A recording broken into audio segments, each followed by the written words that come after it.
me disfracé de mesera en la fiesta de fin de año de la empresa de mi marido. Entonces escuché al director financiero brindar, por la pareja del año y por la familia que está por venir.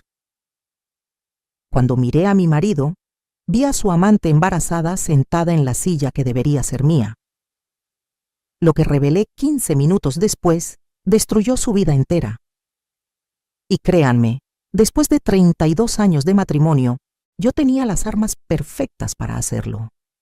Sigue mi historia hasta el final y comenta la ciudad desde donde me estás viendo para saber qué tan lejos ha llegado mi relato. Esa noche de diciembre, mientras servía copas de champán con un uniforme prestado y una peluca castaña que me picaba horriblemente, vi cómo se desmoronaba todo lo que había construido durante más de 3 décadas. La fiesta era en uno de esos salones elegantes del Hotel Presidente en la Ciudad de México, con luces doradas y mesas decoradas con flores blancas. Yo no tenía que estar allí sirviendo bebidas. Yo debería haber estado del brazo de mi marido, con mi vestido de gala, sonriendo para las fotografías corporativas. Pero una semana antes, había encontrado un mensaje en el teléfono de Roberto que me hizo sospechar algo terrible. Y cuando una sospecha así te carcome por dentro, necesitas verlo con tus propios ojos. El brindis del director financiero resonó en mis oídos como un trueno. Todos levantaron sus copas hacia Roberto y hacia esa mujer. Ella tenía 26 años. Era la nueva asistente de marketing, y su vientre abultado bajo ese vestido rojo era la prueba viviente de que mi matrimonio era una mentira. Vi cómo Roberto le acariciaba la mano, cómo la miraba con esa ternura que yo no veía en sus ojos desde hacía años. Y lo peor de todo es que nadie parecía sorprendido. Todos lo sabían. Todos menos yo, la esposa oficial, la tonta que se había quedado en casa preparando tamales para la cena de Navidad, mientras su marido construía otra familia. Me llamo Guadalupe Rendón de Salazar. Tengo 64 años, aunque esa noche me sentí como si tuviera 100. Nací en un pueblo pequeño de Guanajuato, donde mi padre trabajaba en una fábrica de zapatos y mi madre cosía ropa para las familias del pueblo. Cuando tenía 20 años, conocí a Roberto en una feria patronal. Él estudiaba administración de empresas en la capital y había vuelto al pueblo a visitar a sus abuelos. Era guapo, ambicioso, y me prometió una vida mejor que la que yo conocía. Me casé con él 6 meses después. Dejé mi pueblo, dejé a mi familia, dejé todo lo que conocía para seguirlo a la Ciudad de México. Los primeros años fueron difíciles. Roberto trabajaba todo el día y estudiaba por las noches. Yo limpiaba casas para ayudar con los gastos. Lavaba, planchaba, cocinaba para familias que ni siquiera me dirigían la mirada. Mis manos se llenaron de callos. Mi espalda se encorvó de tanto fregar pisos, pero todo era por nuestro futuro. Por el futuro de Roberto, me decía a mí misma. Cuando él finalmente consiguió su primer trabajo en una empresa importante, yo seguí trabajando para que pudiéramos ahorrar. Cuando nació nuestro hijo, Javier, dejé de limpiar casas, pero empecé a vender comida. Hacía quesadillas, tamales, atole, y los vendía en la puerta de nuestra casa. Cada peso que ganaba iba para la educación de Javier, para los trajes nuevos de Roberto, para mantener las apariencias que su trabajo exigía. Roberto fue ascendiendo en la empresa. De asistente pasó a supervisor, luego a gerente, después a director regional. Con cada ascenso nuestra casa mejoraba, nuestro automóvil se hacía más grande, nuestras vacaciones más costosas. Pero yo seguía siendo la misma Guadalupe del pueblo, la que se levantaba a las 5 de la mañana para preparar el desayuno, la que planchaba camisas hasta que quedaban perfectas, la que organizaba las cenas de negocios en nuestra casa y se aseguraba de que todo fuera impecable. Roberto me decía que yo era su pilar, su apoyo incondicional. Yo le creía, nunca le pedí lujos para mí. Cuando él llegaba con un reloj nuevo o con zapatos italianos, yo me alegraba por su éxito. Cuando sus compañeros de trabajo organizaban viajes a Cancún o a Los Cabos con sus esposas, yo decía que prefería quedarme en casa, que los viajes me mareaban, que estaba bien así. La verdad es que Roberto nunca me invitó. Siempre tenía una excusa, que era viaje de negocios, que iban solo hombres, que sería aburrido para mí. Y yo, como tonta, asentía y me quedaba bordando servilletas o viendo mis telenovelas. Nuestro hijo Javier creció y se fue a estudiar a Monterrey. Consiguió un buen trabajo allá y se casó con una muchacha del norte. Casi no lo veo. Llama en Navidad, en mi cumpleaños y poco más. Cuando le conté mis sospechas sobre su padre, me dijo que no me metiera en problemas, que ya estaba grande para estos dramas, que seguramente era mi imaginación. Esas palabras me dolieron más que cualquier infidelidad. Mi propio hijo me pedía que me callara y aguantara. Los primeros indicios fueron sutiles. Roberto comenzó a llegar más tarde del trabajo. Antes llegaba a las 7. Cenábamos juntos, veíamos un rato la televisión. Pero desde hacía un año llegaba a las 10, 11 de la noche, a veces casi a la medianoche. Decía que había muchos proyectos, que la empresa estaba expandiéndose, que tenía reuniones importantes. Yo le calentaba la cena, le servía, y él comía en silencio mirando su teléfono. Cuando le preguntaba por su día, me respondía con monosílabos. Bien, cansado, nada nuevo. Luego empezaron los viajes. 1 o 2 fines de semana al mes tenía que viajar a Guadalajara, a Querétaro, a Puebla, siempre por trabajo, siempre urgente. Yo me quedaba sola en esa casa grande que habíamos comprado en Las Lomas, viendo cómo las paredes me devolvían el eco de mi soledad. Hablaba con mis plantas, con las fotografías de mi madre, que había fallecido 5 años atrás, con el rosario que rezaba cada noche, pidiendo que mi matrimonio mejorara. Una tarde de octubre, hace unos 4 meses, Roberto olvidó su teléfono en casa. Se había ido apurado a una reunión y lo dejó cargando en la recámara. Yo estaba tendiendo la cama cuando vi la pantalla iluminarse. Un mensaje. Mi amor, anoche fue mágico. No puedo esperar a verte otra vez. El contacto decía Carlos Oficina, pero el mensaje claramente no era de ningún Carlos. Las manos me temblaron tanto que casi tiro el teléfono. Intenté abrirlo, pero tenía contraseña. Nunca había tenido contraseña antes. Esa noche, cuando Roberto llegó, actué como si nada. Le serví su cena, le pregunté por su día, le sonreí como siempre. Pero por dentro algo se había roto. Comencé a observar más. Sus camisas tenían un perfume que no era el mío. Encontré un recibo de un restaurante carísimo al que nunca me había llevado. Vi cargos en el estado de cuenta de una joyería, pero yo no había recibido ningún regalo en años. Todo estaba ahí, frente a mis ojos, pero yo había estado demasiado ciega o demasiado asustada para verlo. Hace un mes, Roberto llegó más contento que de costumbre. Me dijo que la empresa haría una gran fiesta de fin de año en el Hotel Presidente, que sería un evento muy elegante, que asistiría gente importante. Esperé que me invitara. Esperé que dijera, tenemos que buscarte un vestido bonito, o será nuestra noche. Pero no. En lugar de eso, me dijo que yo no tenía que ir, que sería aburrido para mí, que eran puros negocios y política de oficina, que era mejor que me quedara en casa tranquila. Algo dentro de mí se reveló esa noche. Por primera vez en 32 años, decidí no obedecer ciegamente. Llamé a mi prima Rosario, que trabaja en una agencia de personal temporal, y le pedí un favor enorme. Necesitaba que me consiguiera un lugar como mesera en esa fiesta. Ella me miró como si me hubiera vuelto loca, pero cuando le conté mis sospechas, entendió.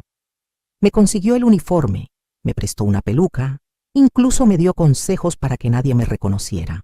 Me dijo que me encorvara un poco, que caminara diferente, que evitara el contacto visual directo. La noche de la fiesta me vestí con el uniforme negro y blanco que usan las meseras. Me puse la peluca castaña, que me hacía ver 10 años más joven, o quizá solo diferente. Me maquillé de una forma que nunca lo hacía, con los labios más oscuros, las cejas más marcadas. Cuando me vi al espejo, Casi no me reconocí. Y eso era exactamente lo que necesitaba. Llegué al hotel 2 horas antes que los invitados. El coordinador del evento nos dio instrucciones rápidas. Teníamos que servir copas de champán, recoger platos, mantener las mesas limpias y, sobre todo, ser invisibles. La gente de este nivel no quiere ver meseras, quiere ver copas llenas y platos vacíos, dijo. No sabía lo equivocado que estaba. Esa noche, esta mesera vería y escucharía todo. Los invitados comenzaron a llegar a las 8. Hombres con trajes caros, mujeres con vestidos de diseñador, todos riendo y saludándose con esa falsedad que caracteriza a este tipo de eventos. Yo me moví entre ellos como un fantasma, llenando copas, recogiendo servilletas usadas, escuchando conversaciones que no estaban destinadas a mis oídos, y entonces lo vi entrar. Roberto llegó a las 8:30. Llevaba el traje azul marino que yo le había planchado esa misma mañana. Se veía guapo, distinguido, exitoso.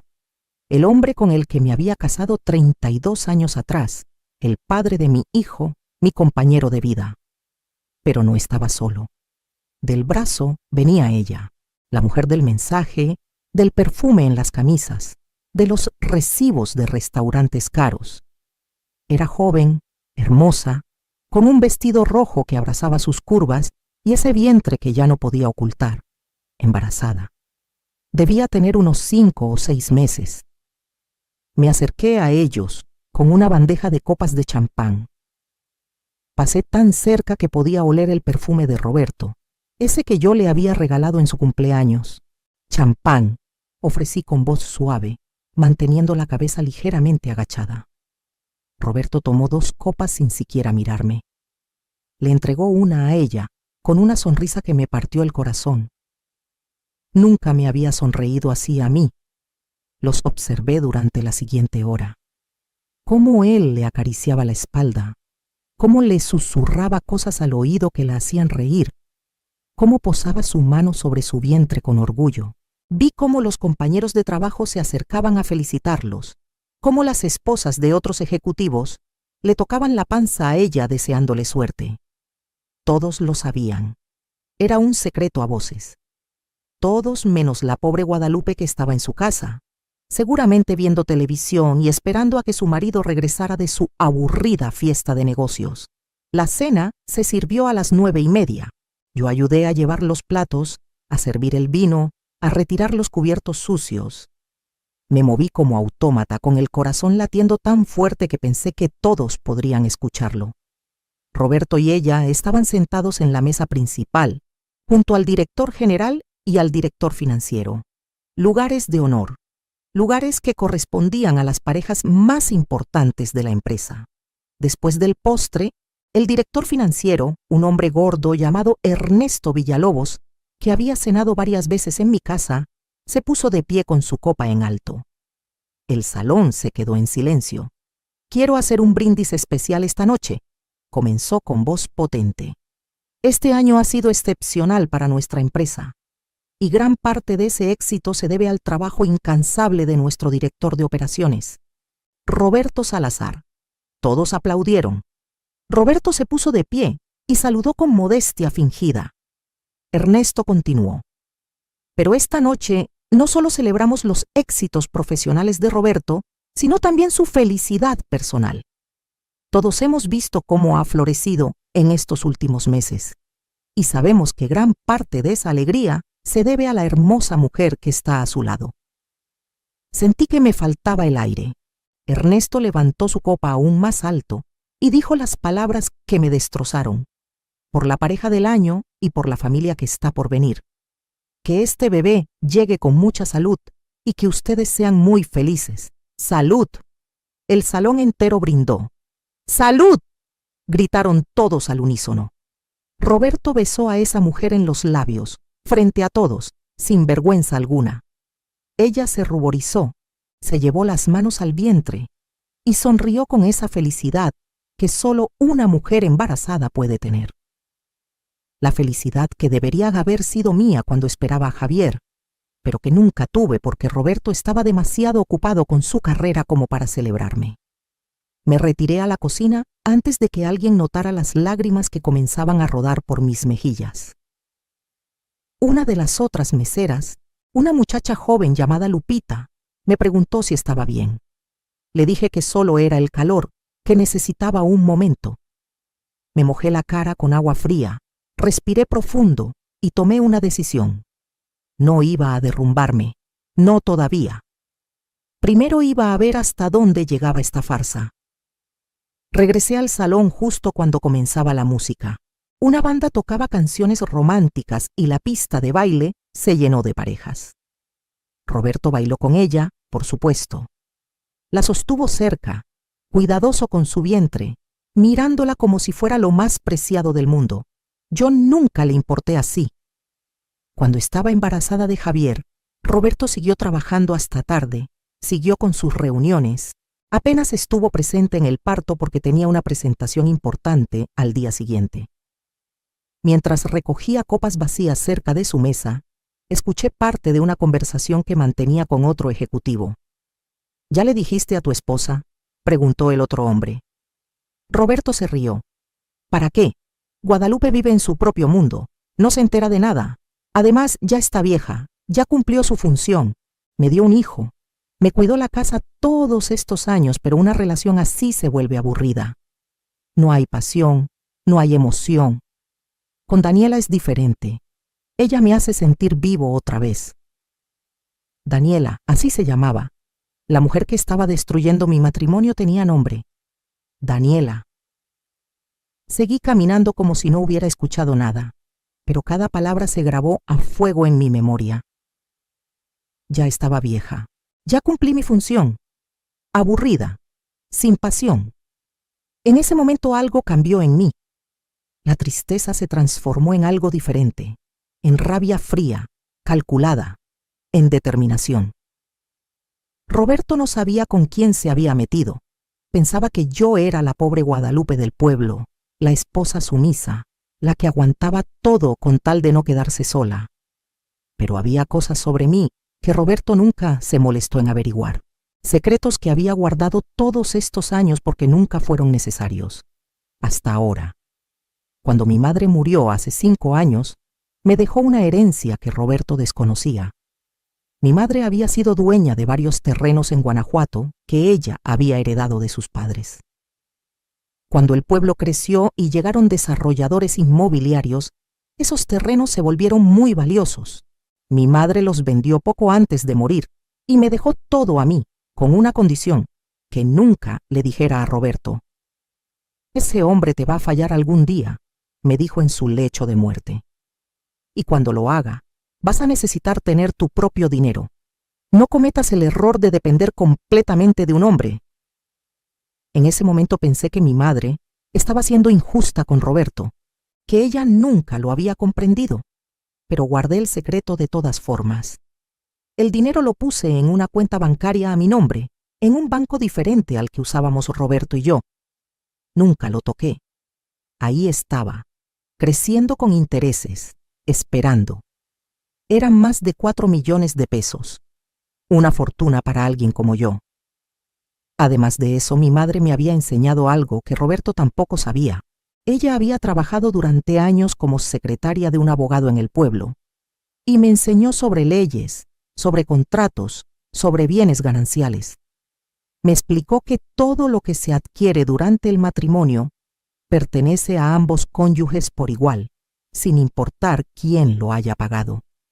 La casa de las lomas, el coche del año, la cuenta de ahorros de Roberto, las inversiones que él creía tan secretas, todo eso era tanto mío como de él. Y había una cosa más que Roberto ignoraba por completo. Yo conocía a su jefe, no al director financiero que había hecho el brindis, sino al verdadero jefe, al dueño de la empresa, don Armando Cortés. Lo conocía porque era del mismo pueblo que yo. Habíamos crecido juntos, habíamos ido a la misma escuela primaria. Cuando él se hizo rico y exitoso en la Ciudad de México, nunca olvidó sus raíces. Cada año volvía al pueblo para las fiestas patronales y siempre me buscaba para saludarme, para recordar los viejos tiempos. Me tenía un cariño especial, porque yo había sido amable con él cuando otros niños se burlaban de su pobreza. Don Armando no estaba en la fiesta esa noche. Había viajado a España por negocios, pero yo tenía su teléfono personal. Me lo había dado años atrás diciéndome: Guadalupe, si algún día necesitas algo, lo que sea, me llamas. Eres de las pocas personas buenas que quedan en este mundo. Nunca lo había llamado, pero esa noche, viendo a mi marido celebrar a su amante embarazada frente a toda la empresa, supe que había llegado el momento de cobrar ese favor. Salí del salón discretamente y me dirigí al baño. Me encerré en uno de los cubículos y saqué mi teléfono celular. Eran las 11 de la noche en México, lo que significaba que eran las 6 de la mañana en España. Don Armando era madrugador. Probablemente ya estaría despierto. Marqué su número con manos temblorosas. Contestó al tercer timbrazo.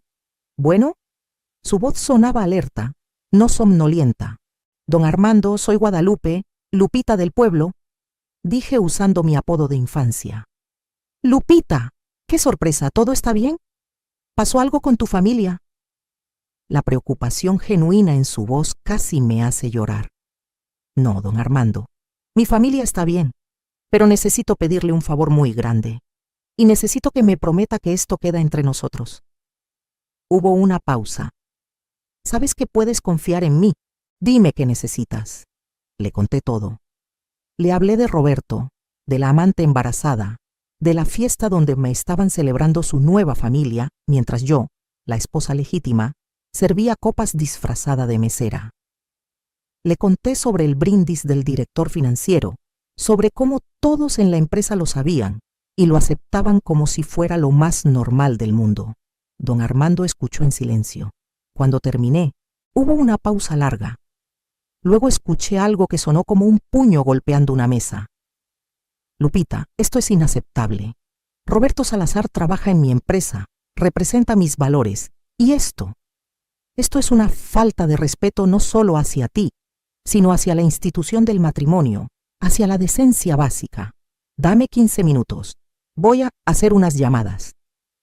Don Armando, yo no quiero que lo despida todavía, le dije rápidamente. Quiero que me ayude con algo diferente. Quiero que esto sea público, que todos vean quién es realmente Roberto. Y después, quiero asegurarme de que no pueda quedarse con nada de lo que construimos juntos.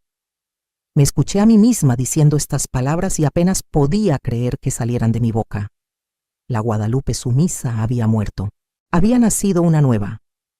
Entiendo perfectamente, dijo don Armando con un tono de aprobación. Déjamelo a mí. Regresa a esa fiesta y espera.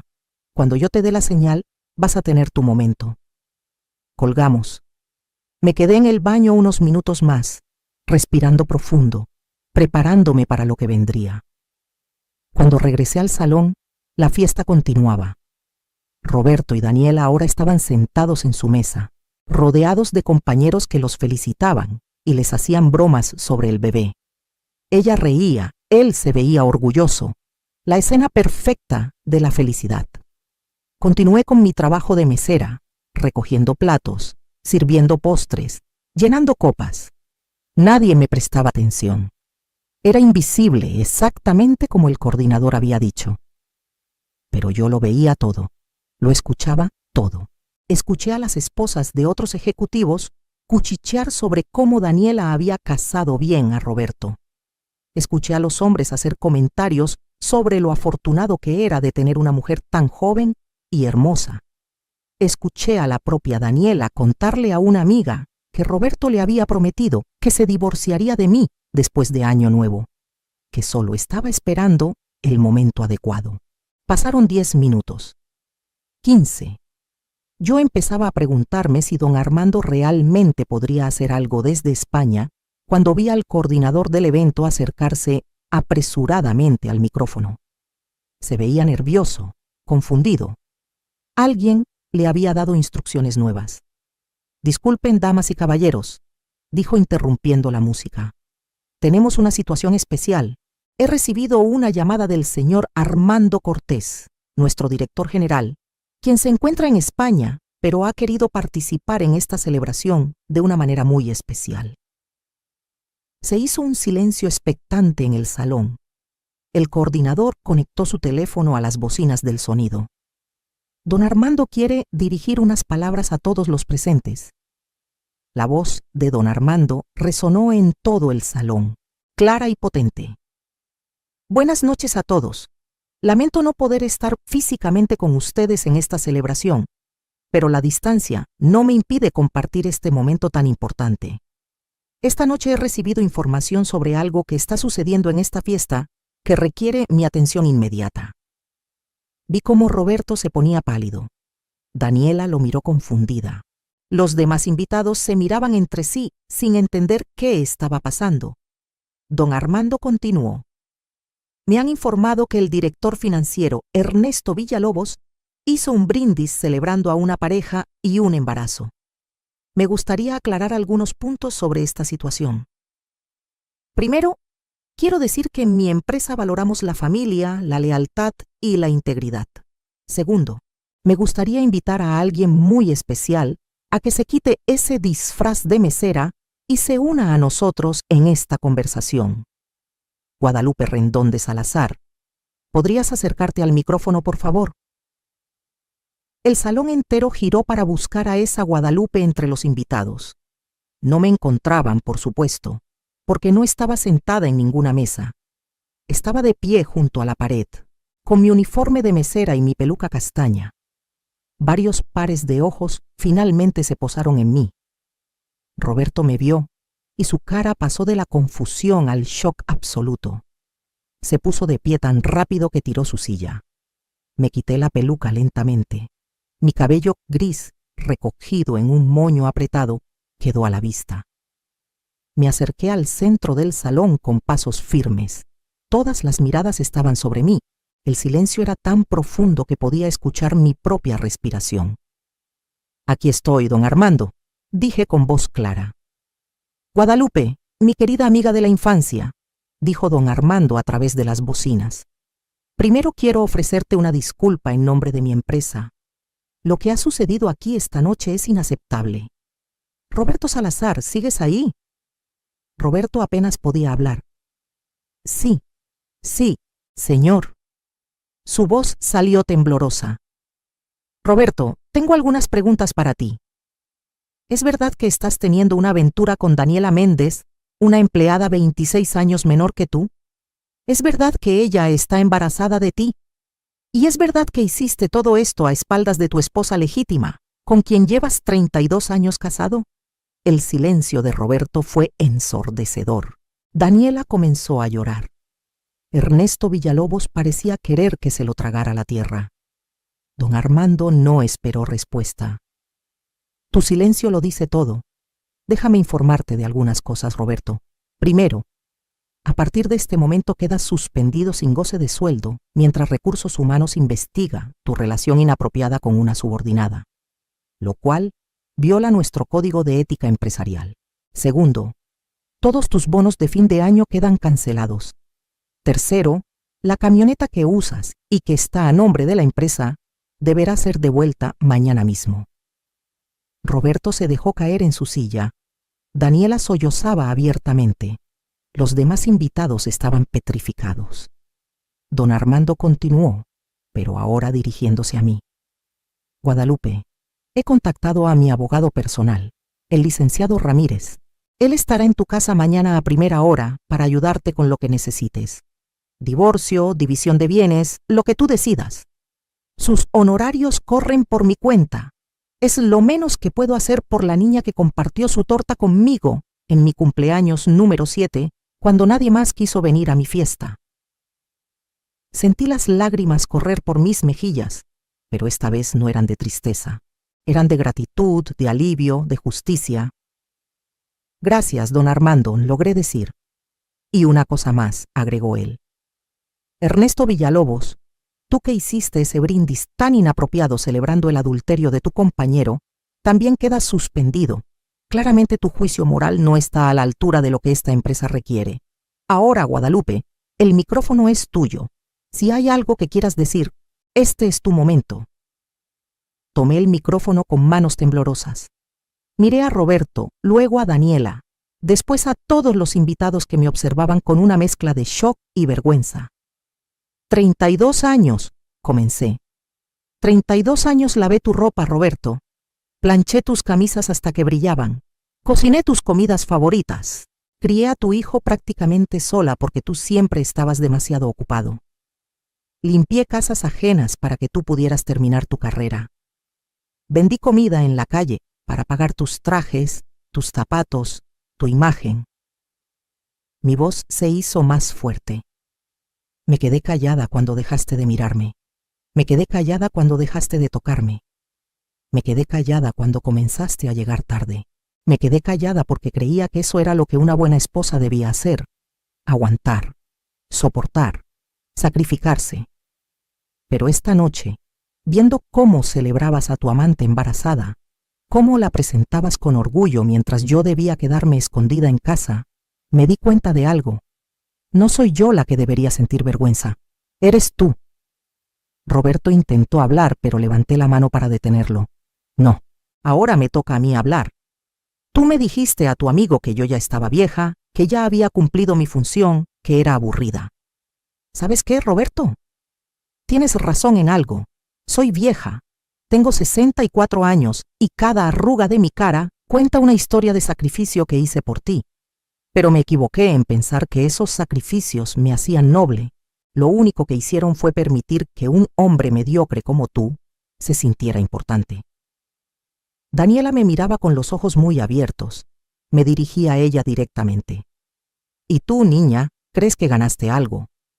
¿Crees que porque llevas a su hijo en el vientre eres especial? Déjame decirte lo que te espera. Cuando ese bebé nazca y tú también tengas arrugas, cuando tu cuerpo ya no sea joven y firme, cuando tengas que quedarte despierta toda la noche con un niño enfermo, mientras él dice que tiene reuniones importantes, entonces entenderás. Entonces sabrás que hombres como Roberto no aman a las mujeres. Aman lo que las mujeres pueden hacer por ellos, y cuando ya no pueden hacerlo, las reemplazan. El salón estaba en silencio absoluto. Continué. Pero hay algo que ninguno de ustedes sabe, algo que ni siquiera tú sabes, Roberto. Resulta que tu esposa vieja y aburrida no es tan tonta como pensabas. Tengo mi propio dinero. Millones que heredé de mi madre y que nunca te mencioné. Tengo contactos que tú no imaginas. Y tengo derechos legales sobre la mitad de todo lo que has ganado en estos 32 años, porque estábamos casados bajo régimen de sociedad conyugal. Vi cómo la cara de Roberto pasaba del shock al pánico. La casa de las Lomas, mitad mía. Tus ahorros, mitad míos. Tus inversiones, mitad mías. Y lo mejor de todo es que cuando me divorcié de ti, no voy a necesitar ni un peso de lo tuyo porque tengo lo mío. Pero lo voy a tomar de todas formas, no porque lo necesite, sino porque me lo gané. Me lo gané limpiando tus porquerías durante 32 años. Me volví hacia el resto de los invitados. A todos ustedes que lo sabían, que veían lo que estaba pasando y se callaron, que brindaron por su nueva familia como si yo no existiera, quiero decirles algo. Esto es lo que está mal en nuestra sociedad. Celebramos a los hombres que abandonan a las esposas que los apoyaron en sus peores momentos. Celebramos a las jovencitas que destruyen hogares. Y humillamos a las mujeres que se sacrificaron, que se entregaron, que creyeron en el amor y la lealtad. Dejé el micrófono sobre la mesa más cercana. Me quité el uniforme de mesera, bajo el cual llevaba puesto un vestido negro sencillo, pero elegante, que había traído en mi bolso. Me solté el cabello y me paré frente a Roberto una última vez. Mañana empiezo los trámites de divorcio. Espero que tú y tu nueva familia sean muy felices con lo poco que les quede cuando mis abogados terminen. Y Daniela, miré a la muchacha sollozante. Que tengas un lindo bebé. Vas a necesitar toda la suerte del mundo criándolo con un padre como Roberto. Caminé hacia la salida con la cabeza en alto. Detrás de mí, el salón explotó en murmullos y exclamaciones. Escuché a Roberto llamarme gritando: «Guadalupe, espera, podemos hablar de esto». Pero no me detuve. Ya habíamos hablado suficiente, o más bien, él había hablado y yo había escuchado durante 32 años. Ahora era mi turno de actuar. Cuando llegué al estacionamiento del hotel, me recargué contra un coche y finalmente me permití temblar. Todo mi cuerpo se sacudía, no de miedo, sino de adrenalina pura. Acababa de hacer algo que jamás imaginé posible. La Guadalupe del pueblo, la esposa sumisa, la que siempre agachaba la cabeza, acababa de rugir. Mi teléfono sonó. Era don Armando. Lupita, estoy muy orgulloso de ti. Eso fue increíble. El licenciado Ramírez estará en tu casa mañana a las 9 de la mañana. Ya le di toda la información que necesita. Va a asegurarse de que obtengas todo lo que te corresponde y más. Don Armando, no sé cómo agradecerle. Mi voz se quebró. No tienes que agradecerme nada. Tú me enseñaste cuando éramos niños que la bondad existe. Ahora yo te estoy enseñando que la justicia también. Descansa esta noche. Mañana empieza tu nueva vida. Tomé un taxi de regreso a la casa de las Lomas. Durante el trayecto, miré por la ventana las luces de la ciudad.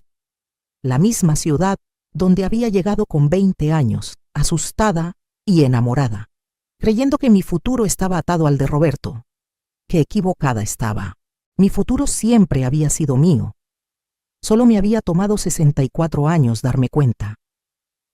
Llegué a casa pasada la medianoche. La casa estaba oscura y silenciosa. Recorrí las habitaciones, viendo todo con ojos nuevos.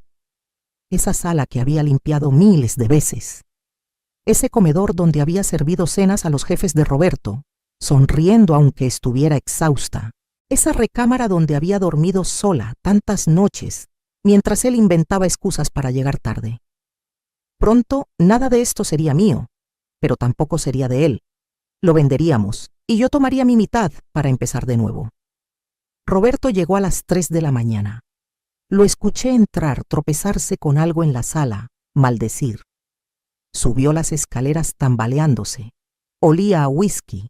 Se había emborrachado después de la fiesta. Entró a la recámara y encendió la luz. Yo estaba sentada en la cama, completamente vestida, esperándolo. Guadalupe, tenemos que hablar, dijo arrastrando las palabras. Ya no hay nada de qué hablar, Roberto. Mañana viene mi abogado. Prepara el tuyo.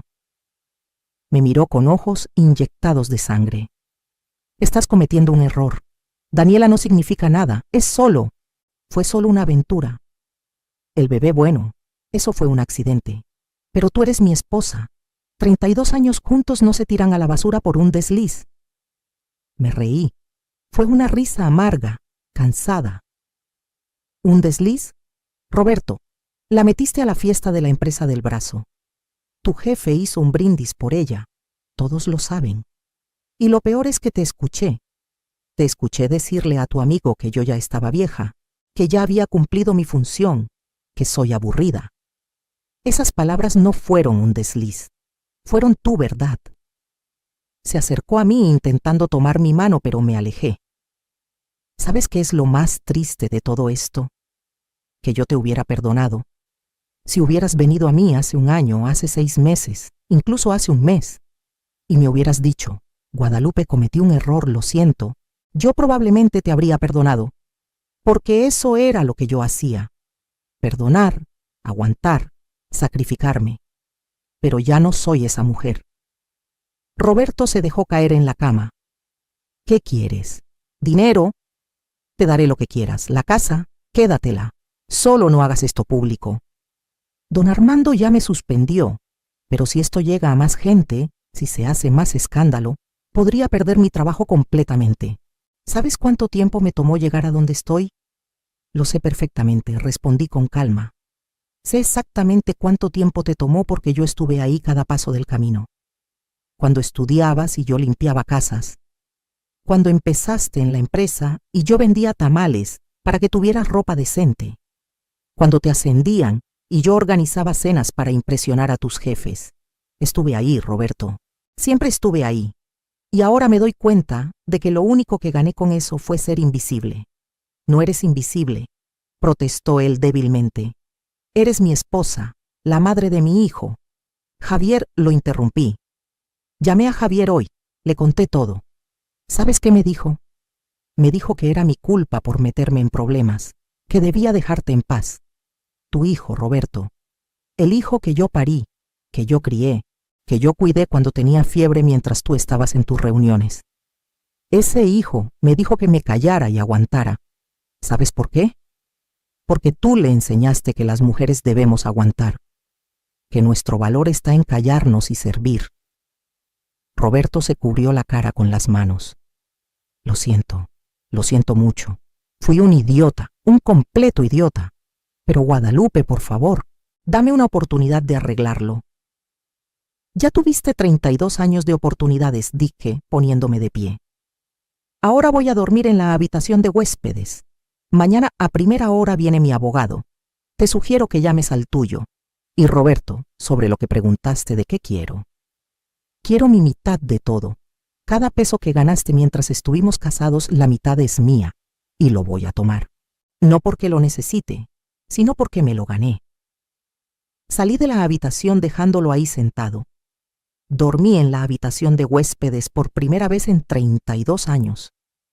Y por primera vez en mucho tiempo, dormí profundamente, sin pesadillas, sin ansiedad. Desperté con la salida del sol sintiéndome extrañamente ligera. A las 9 en punto sonó el timbre. Era el licenciado Ramírez, un hombre de unos 50 años con portafolio de cuero y una presencia que inspiraba confianza. Señora Salazar, don Armando me ha puesto al tanto de su situación. Estoy aquí para asegurarme de que usted obtenga justicia. Nos sentamos en el comedor, el mismo donde había servido tantas cenas. Roberto bajó las escaleras con aspecto demacrado. No había dormido nada. El licenciado sacó documentos y comenzó a explicar. Bajo el régimen de sociedad conyugal bajo el cual están casados, todos los bienes adquiridos durante el matrimonio pertenecen a ambos por igual. Esto incluye esta casa, valorada en aproximadamente 8 millones de pesos, los ahorros en las cuentas bancarias, las inversiones, el plan de retiro del señor Salazar, todo. Roberto palideció, pero yo gané ese dinero. Yo trabajé por él. El licenciado lo miró con frialdad. Y su esposa trabajó cuidando su hogar, criando a su hijo, permitiéndole a usted enfocarse en su carrera. La ley reconoce ese trabajo como igual de valioso. Durante las siguientes horas, el licenciado Ramírez desglosó todo. La casa se vendería y las ganancias se dividirían. Las cuentas bancarias se partirían por la mitad. Las inversiones, igual. El plan de retiro de Roberto, cuando llegara el momento de cobrarlo, también se dividiría. Roberto intentó protestar, argumentar, negociar, pero el licenciado era implacable. Señor Salazar, puedo hacer esto de manera amistosa o puedo hacerlo en corte. Si vamos a corte, el proceso será público, costoso y probablemente obtendrá un resultado menos favorable, especialmente considerando que tiene un hijo no matrimonial en camino, lo cual puede afectar sus obligaciones futuras. Al final del día, Roberto firmó los documentos preliminares. El divorcio tomaría algunos meses en procesarse completamente, pero los términos estaban establecidos. Yo obtendría aproximadamente 6 millones de pesos de la división de bienes, más una pensión alimenticia temporal de 30,000 pesos mensuales durante 2 años mientras me ajustaba a mi nueva situación. El licenciado Ramírez sabía que yo no necesitaba ese dinero gracias a mi herencia, pero dijo que era el principio de la cosa. Roberto se mudó a un departamento rentado. Daniela, según supe después, lo dejó cuando se enteró de que ya no tenía el puesto alto en la empresa ni el dinero que ella pensaba. El bebé nació 4 meses después, un niño. Roberto tuvo que reconocerlo legalmente y pagar manutención. Escuché que trabaja ahora en una empresa más pequeña, con un puesto menos importante y la mitad del salario que tenía antes. Don Armando lo despidió definitivamente 2 meses después de la fiesta, cuando la investigación interna confirmó que Roberto había estado usando recursos de la empresa para sus citas con Daniela. Ernesto Villalobos, El que hizo el brindis también fue despedido. Aparentemente don Armando decidió limpiar su empresa de hombres con valores cuestionables, como él lo expresó. La historia se regó por toda la industria. Roberto se volvió una especie de ejemplo de lo que no se debe hacer. Su carrera, que había construido durante 30 años, se desmoronó en meses. Yo vendí la casa de las Lomas. Con el dinero de la venta, más mi herencia, más las inversiones que el licenciado Ramírez me ayudó a hacer, terminé con casi 11 millones de pesos, más dinero del que jamás imaginé tener. Compré un departamento bonito en La Condesa, un barrio que me encanta porque está lleno de vida, de cafés, de librerías. Es mucho más pequeño que la casa de las Lomas, pero es mío, completamente mío. Empecé a hacer cosas que siempre quise hacer, pero nunca me permití. Me inscribí en clases de pintura. Descubrí que se me da bien pintar paisajes. Empecé a ir al gimnasio y a cuidar mi salud. Bajé peso, no por vanidad, sino porque quería sentirme fuerte. Me hice un nuevo corte de cabello, moderno y favorecedor. Compré ropa que me gustaba, no ropa práctica para limpiar casa, sino vestidos, blusas de colores, zapatos bonitos. Hace 3 meses conocí a un grupo de mujeres en mi clase de pintura. Todas divorciadas, todas mayores de 50, todas con historias similares a la mía. Nos hicimos amigas. Salimos a comer, vamos al cine, viajamos juntas. El mes pasado fuimos a Oaxaca y fue la primera vez que viajé por placer y no por obligación. Comimos mole, visitamos ruinas zapotecas, compramos artesanías. Me reí más en esos 5 días que en los últimos 10 años de mi matrimonio. Javier, mi hijo, eventualmente vino a visitarme.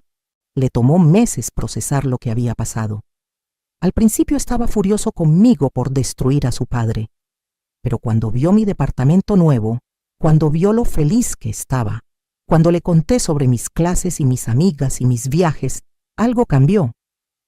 Me dijo: «Mamá, nunca te había visto así, nunca te había visto. ¡Viva!». Esas palabras me hicieron llorar, pero fueron lágrimas buenas. Mi relación con Javier está sanando lentamente. Ya no hablamos solo en Navidad. Me llama cada semana. Vino a visitarme el mes pasado con su esposa y por primera vez sentí que realmente me veía. No como la mamá que cocinaba y limpiaba, sino como Guadalupe, una persona con sus propios sueños e intereses. Don Armando regresó de España y me invitó a comer. Me llevó a uno de los restaurantes más elegantes de la ciudad. El mismo tipo de lugar al que Roberto llevaba a Daniela, pero nunca a mí. Don Armando me dijo que estaba orgulloso de mí, que había mostrado más valor en esa noche que la mayoría de la gente muestra en toda su vida. Me ofreció un trabajo en su empresa, en el Departamento de Recursos Humanos, ayudando a crear políticas contra el acoso y las relaciones inapropiadas en el lugar de trabajo. Acepté. Ahora, a mis 64 años, tengo mi primer trabajo corporativo real, y me encanta. Han pasado 8 meses desde aquella noche en la fiesta, 8 meses desde que me disfracé de mesera y descubrí la traición de mi marido, 8 meses desde que encontré mi voz y mi fuerza. La gente me pregunta si me arrepiento de la forma en que manejé las cosas, si no hubiera sido mejor hacerlo en privado, con menos escándalo. Mi respuesta siempre es la misma: no. Durante 32 años, Roberto me mantuvo en las sombras. Me hizo sentir que mi único valor estaba en servir, en callar, en ser invisible. Esa noche, frente a todos sus colegas, frente a la amante que pensó que podía tomar mi lugar, reclamé mi existencia. Les mostré que yo importaba, que mi vida tenía valor, que no iba a desaparecer silenciosamente para hacerles las cosas más cómicas. ¿Fue dramático? Absolutamente. ¿Fue público? Sin duda. ¿Fue necesario? Para mí sí, porque no se trataba solo de castigar a Roberto o de recuperar mi dinero. Se trataba de recuperarme a mí misma, de mostrarle al mundo y, más importante, de mostrarme a mí misma que la Guadalupe del pueblo, la que todos subestimaron, tenía garras. Hay días difíciles todavía, días en que la soledad pesa, en que me pregunto si hice lo correcto, en que extraño la familiaridad de mi antigua vida, aunque esa vida me estuviera matando lentamente. Pero esos días son cada vez menos, y cada vez que vienen me recuerdo a mí misma esa noche. Me recuerdo quitándome la peluca, tomando el micrófono, diciendo mi verdad frente a todos. Me recuerdo a Roberto, pálido y tembloroso, dándose cuenta de que la mujer que pensó que podía descartar tan fácilmente era mucho más fuerte de lo que jamás imaginó. A las mujeres que están leyendo esto, especialmente a las de mi generación, las que crecimos creyendo que nuestro valor estaba en el sacrificio y el silencio, quiero decirles algo. Nunca es demasiado tarde para defenderte. Nunca es demasiado tarde para exigir respeto. Nunca es demasiado tarde para empezar de nuevo. Yo lo hice a los 64 años. Si yo pude, tú también puedes. No estoy diciendo que todas deban divorciarse o confrontar a sus parejas públicamente. Cada situación es diferente. Pero lo que sí estoy diciendo es esto. No te conformes con menos de lo que mereces. No te quedes callada cuando deberías gritar. No te hagas pequeña para que otros se sientan grandes. Tu vida, tu felicidad, tu dignidad valen tanto como las de cualquier otra persona. Hoy, mientras escribo esto desde mi balcón en La Condesa, con una taza de café recién hecho y el sol de la mañana iluminando mi departamento, me siento en paz. Tengo 64 años, estoy divorciada, trabajo por primera vez en una oficina, estoy aprendiendo a pintar y soy más feliz de lo que he sido en décadas. Mi vida no es perfecta, pero es mía, finalmente, completamente mía. Roberto sigue intentando contactarme de vez en cuando. Mensajes diciendo que cometió un error, que me extraña, que las cosas podrían ser diferentes. Borro esos mensajes sin responder. Él tuvo 32 años para valorarme. Ahora yo uso mi tiempo en valorarme a mí misma. El bebé de Daniela tiene ahora 4 meses. Me enteré por conocidos mutuales que ella se fue a vivir con sus padres porque no puede pagar la manutención del niño sola y lo que Roberto le da no es suficiente. Parte de mí siente lástima por ella. Es joven, tiene un hijo pequeño y probablemente está descubriendo que el hombre que parecía tan exitoso y atractivo no es ni la mitad de lo que aparentaba ser. Pero solo parte de mí. La otra parte recuerda que ella sabía que él estaba casado y decidió continuar de todas formas. En cuanto a las amistades que compartía con Roberto, la mayoría desapareció. Resulta que eran sus amigos, no míos. Las esposas de sus colegas que solían venir a mi casa a tomar té, dejaron de llamar. Supongo que es incómodo mantener contacto con la mujer que expuso la hipocresía de todos en una fiesta corporativa. Pero está bien. Las amigas que tengo ahora, las mujeres de mi clase de pintura, son reales. Nos apoyamos, nos entendemos, celebramos nuestras victorias sin importar qué tan pequeñas sean. Mi prima Rosario, la que me ayudó a conseguir el uniforme de mesera, se convirtió en una de mis mejores amigas. Ella fue la primera en apoyarme, la primera en creer en mí cuando ni siquiera yo creía en mí misma. Ahora viajamos juntas, vamos a conciertos, hacemos cosas que mujeres de nuestra edad no deberían hacer según los estándares de la sociedad. La semana pasada fuimos a un concierto de rock, nos paramos hasta adelante, gritamos las canciones y nos sentimos vivas y libres. Don Armando se ha convertido en algo así como un mentor y amigo. Me invita regularmente a eventos de la empresa, no como la esposa invisible de alguien, sino como Guadalupe Rendón, gerente de bienestar laboral. La gente me respeta, escucha mis opiniones, valora mis contribuciones. Es una sensación extraña y maravillosa ser vista por quien soy, no por a quien pertenezco. En mi trabajo, he ayudado a implementar políticas nuevas, talleres sobre acoso, canales confidenciales para reportar conductas inapropiadas, consecuencias reales para quienes abusan de su poder. Cada vez que ayudo a alguien, especialmente a las mujeres jóvenes que apenas empiezan sus carreras, Siento que estoy convirtiendo mi dolor en algo útil. Estoy usando mi experiencia para que otras no tengan que pasar por lo mismo. He empezado a escribir mis memorias. No sé si algún día las publicaré, pero el proceso de escribir, de poner en palabras todo lo que viví, todo lo que sentí, todo lo que aprendí, ha sido terapéutico. Mi terapeuta, otra cosa nueva en mi vida, dice que escribir es una forma de procesar el trauma y reclamar tu narrativa. Y eso es exactamente lo que estoy haciendo. También me reconcilié con mi pasado. Volví a mi pueblo en Guanajuato por primera vez en años. Visité la tumba de mi madre y le agradecí por su sabiduría, por insistir en que guardara ese dinero, por prepararme para un día que ella sabía que llegaría, aunque yo me negaba a verlo. Caminé por las calles donde crecí, visité la escuela primaria donde conocí a don Armando, me senté en la plaza donde Roberto me propuso matrimonio hace tantos años. Ese pueblo ya no me da tristeza, ya no representa todo lo que dejé atrás. Ahora representa mis raíces, mi fuerza, de donde vengo. Soy la niña del pueblo que se fue a la ciudad y sobrevivió. Más que sobrevivir, prosperé. A mi manera, en mis términos. Más tarde de lo que hubiera querido. Pero finalmente lo hice. Alguien me preguntó hace poco si perdoné a Roberto. Es una pregunta complicada.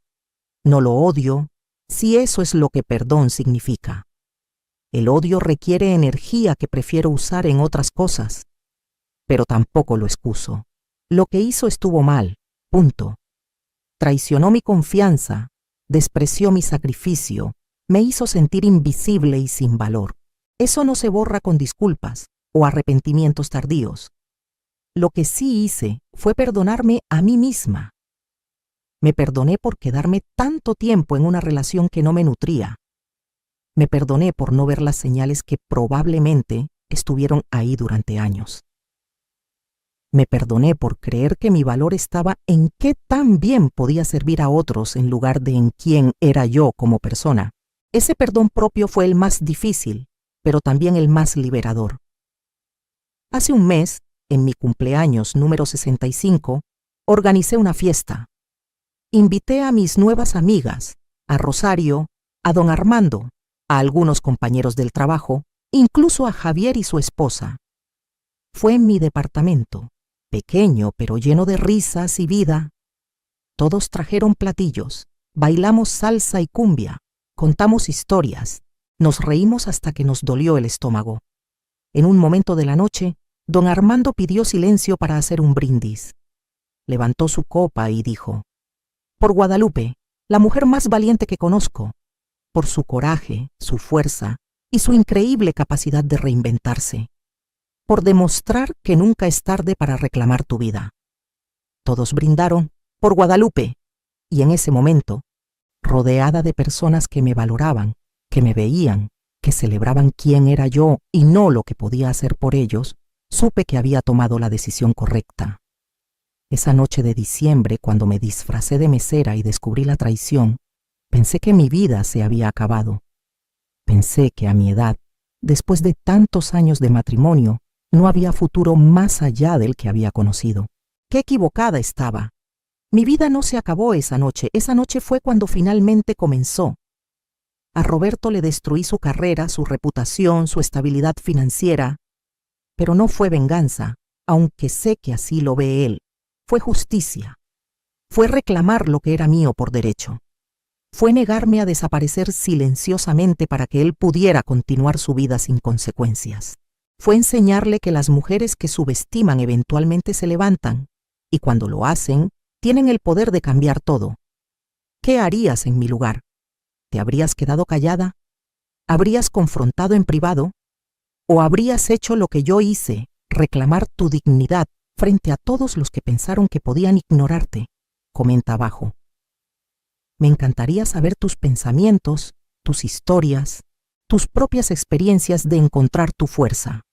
Y recuerda, no importa cuántos años tengas, no importa cuánto tiempo hayas estado en una situación que te minimiza, siempre puedes cambiar tu historia. Siempre puedes quitarte el disfraz que otros te pusieron y mostrarle al mundo quién realmente eres. Yo lo hice a los 64 años. Si yo pude, cualquiera puede. Esta es mi historia. La historia de cómo una noche destruí la vida de mi marido, pero en el proceso construí la mía propia. Y no me arrepiento de nada.